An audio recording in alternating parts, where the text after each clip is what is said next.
कुणाल जी, आज उकलाना आगमन के बारे में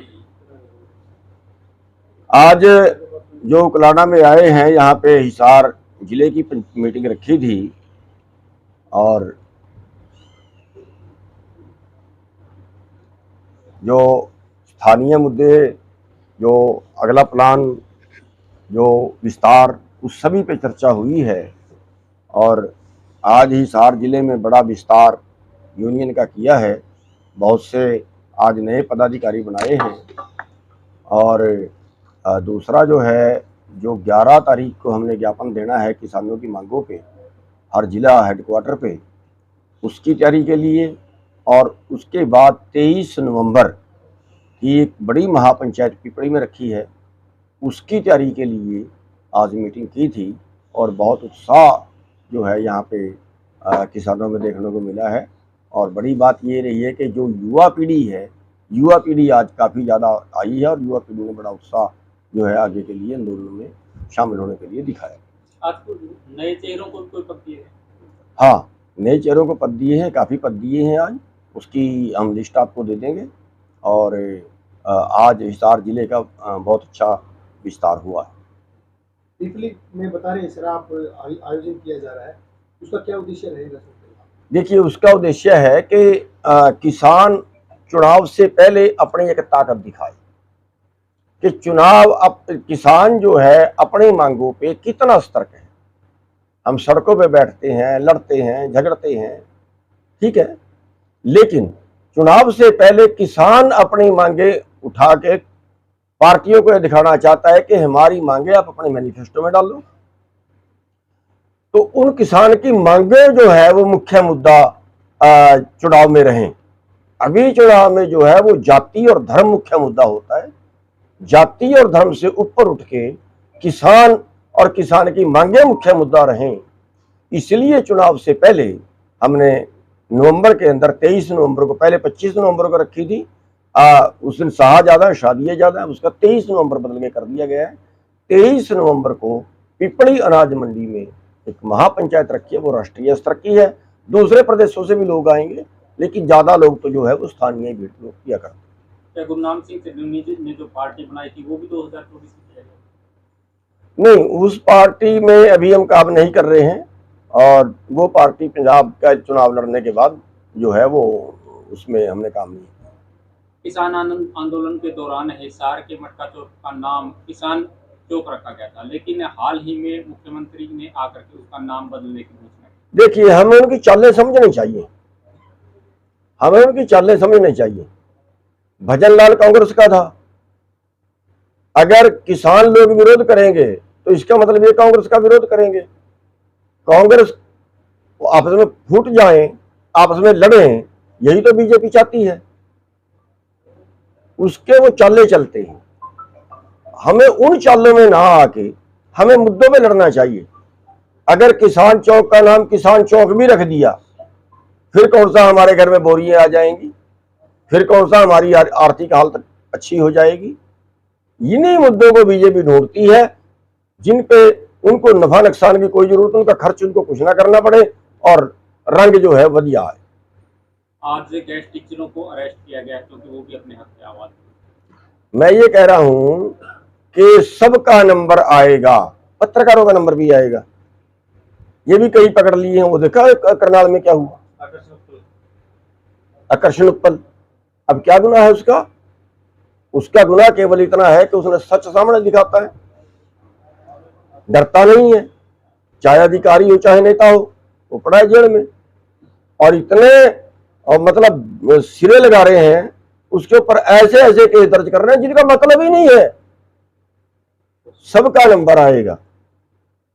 अभी जो यूट्यूब चैनलों वाले हैं उनके ऊपर सख्ताइयां बरत रहे हैं। एक जिले में कर दिया कि नहीं नहीं, ये जो यूट्यूब वाले हैं तो इंटरव्यू नहीं कर सकते, ये तो ऑफिसर से पूछ ही नहीं सकते। सबका नंबर आएगा।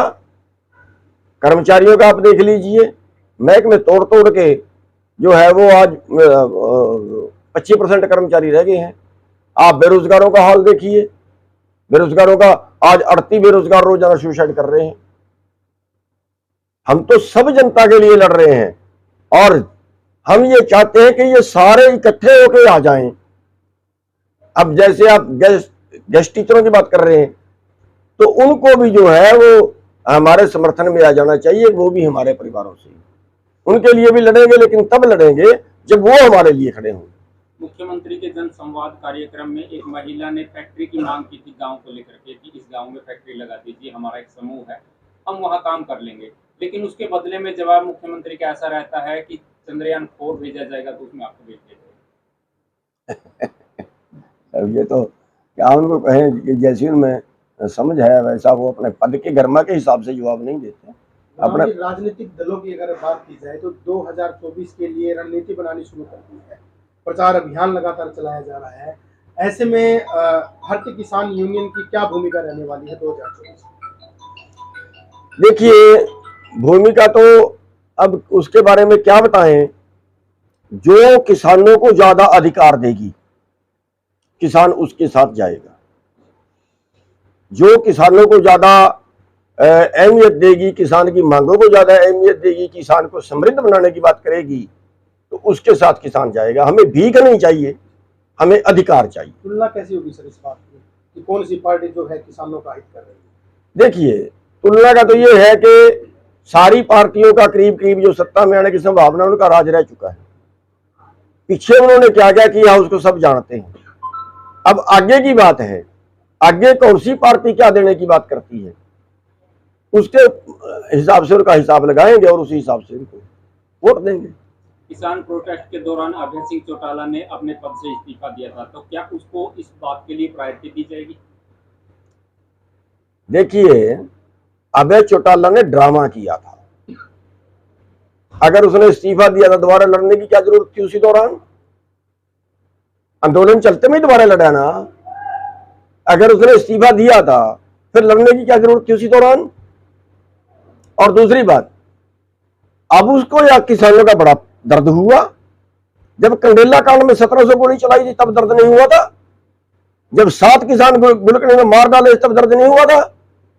जब हमें हमारी घरवाली को, छोटे भाई की घरवाली को, भतीजे को, नौकर को, ड्राइवर को, सबको उठा के जेल में डाल दिया था, तब उसको किसान नजर नहीं आए थे? बेकसूरों को डाल दिया था। ये ड्रामे करते हैं और उस ड्रामे के ऊपर वोट लेते हैं। 750 किसानों की शहादत के बाद भी आज किसान खाली है। हमारी बदकिस्मती है। अब इस पॉइंट में बोलूंगा, मुझे अपने लोगों के खिलाफ बोलना पड़ेगा। हमारे जो ये बढ़ते थे ना संयुक्त मोर्चे वाले, एसकेएम वाले, इनमें से कई सरकार के दल्ले थे। उनकी अब पोले खुल खुल के सामने आ रही हैं।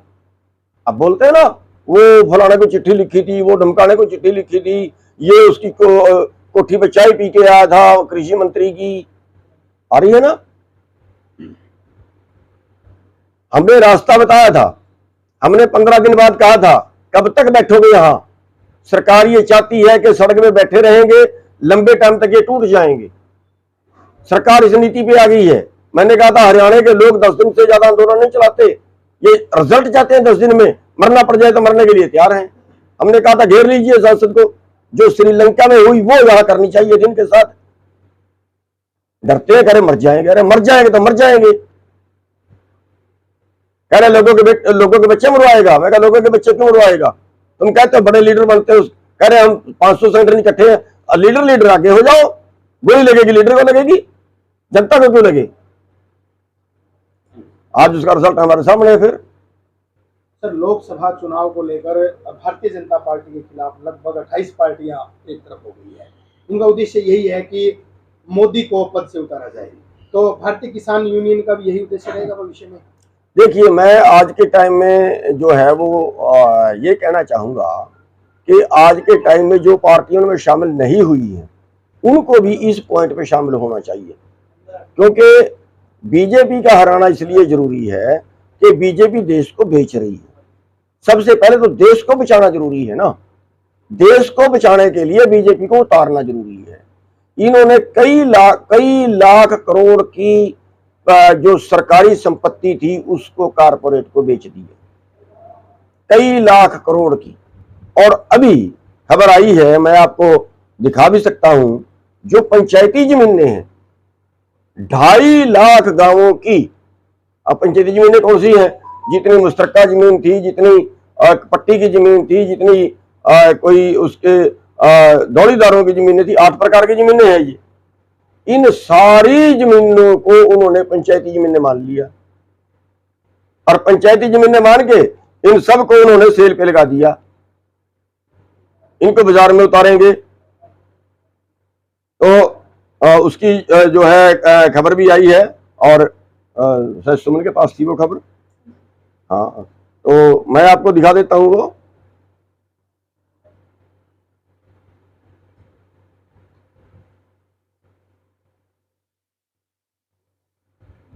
ये देखिए, ये खबर है, ये खबर है। इसमें लिखा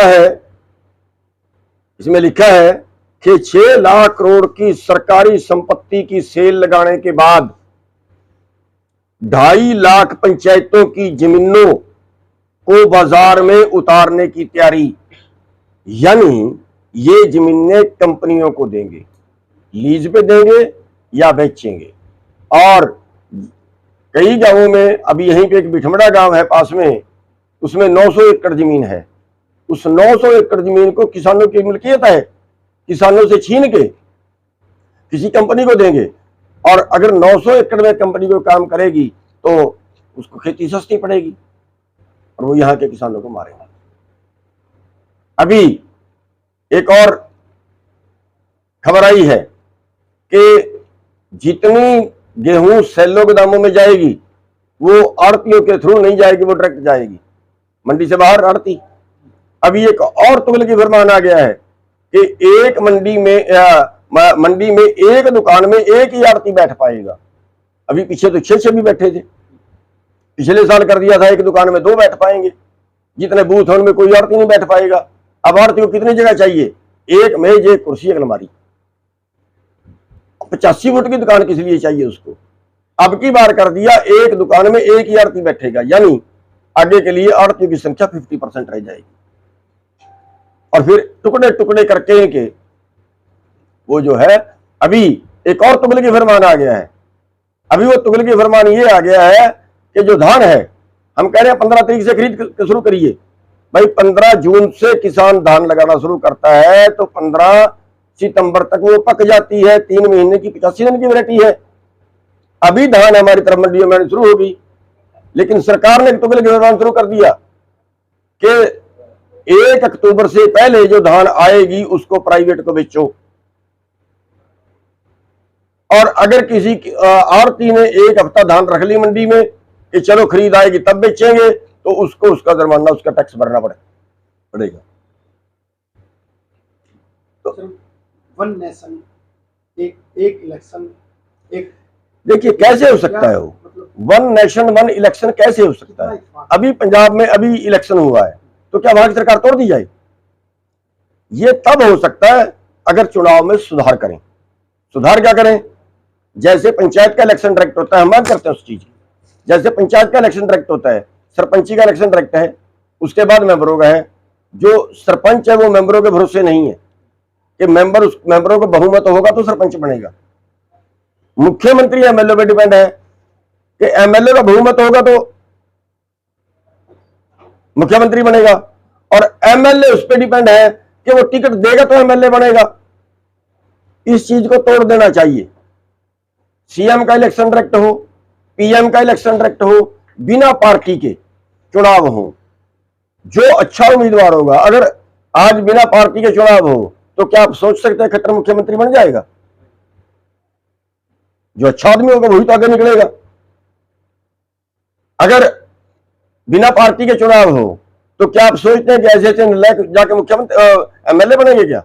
जैसे आज बन रहे हैं। काबिल आदमी जो जनता पर ध्यान देगा, जो जनता के लिए काम करेगा, वो बनेगा। अब ये जनता के लिए काम नहीं कर रहे, ये पार्टी के लिए काम कर रहे हैं। आप सभी पत्रकार यहाँ आए, आपने किसानों की आवाज उठाई, उसके लिए आप सबके अति धन्यवादी हैं। आज हम यहाँ एकत्रित हुए हैं 11 तारीख की मीटिंग को लेके, जो हम डीसी को ज्ञापन देने जाएंगे स्थानीय मांगों को लेके और मुआवजे के मुद्दे को लेके, या बाढ़ ग्रस्त एरियो में जहाँ जिस एरिया में जो प्रॉब्लम है उनको लिख के हम मांगों का ज्ञापन जो डीसी को सौंपेंगे। तो 11 तारीख को सभी जिलों की टीमें जिला मुख्यालयों में इकट्ठी होंगी, ज्ञापन देंगी और उनसे अपनी समस्या के समाधान का निवेदन करेंगे। उसी के लिए हमारी पूरी टीम आज यहाँ पे आप देख सकते हैं, और कुछ नए पदाधिकारी बनाए गए हैं और उन सबको हम हार्दिक बधाई देते हैं और उनसे निवेदन करते हैं कि आप किसानी के मजदूरों के मुद्दों के लिए हमेशा काम करें, आगे बढ़ें। महिला शक्ति को आह्वान करते हैं कि आप में से जो भी टीम में शामिल होना चाहता है वो हमसे कांटेक्ट करें। युवा बच्चों से, युवा लड़कियों से हम कांटेक्ट करना चाहते हैं, जो भी टीम में शामिल होकर आगे अपने हकों की लड़ाई, अपने देश के लिए अपने मुद्दों को उठा के सरकार के सामने अपनी आवाज उठाना चाहता है, वो सब हमसे जुड़ के आगे चल सकते हैं। धन्यवाद। देखिए सर, हमारे प्रधान जियों का आदेश हुआ था कि जो हमारी 11 तारीख की मीटिंग है, जो डीसी कार्यालय के आगे जो हमने अपनी मांगों को लेकर ज्ञापन देना था डीसी साहब को, उससे पहले एक बहुत ज़रूरी अपने हिसार जिला की संगठन की मीटिंग आज बुलाई गई। इसमें हमने नए पदाधिकारियों की नियुक्ति की गई है और मैन हमारा फोकस है कि सभी पदाधिकारी जो बनाए गए हैं और जो हमारे पुराने पदाधिकारी थे उनकी ड्यूटियाँ 11 तारीख के लिए लगाई है, ताकि वो ज़्यादा से ज़्यादा संख्या में डीसी कार्यालय के सामने पहुँचें और अपनी बातें ज़ोर शोर से रखें, ताकि एरिया के अंदर जो समस्या है उनका निदान हो सके। और सबसे बड़ी दिक्कत है कि आप लोगों को पता है, अपने एरिया में लोगों ने 2 साल अच्छी बारिश होने के कारण अब की बार धान की फसल ज़्यादा लगा दी है और हालात ये बने हुए हैं कि लोगों ने खेतों में जाना छोड़ दिया है।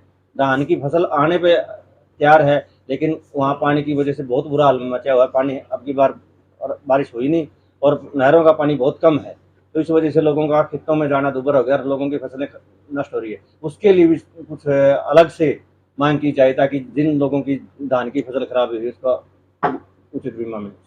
बिजली फालतू छोड़ी जाए यहाँ। बिजली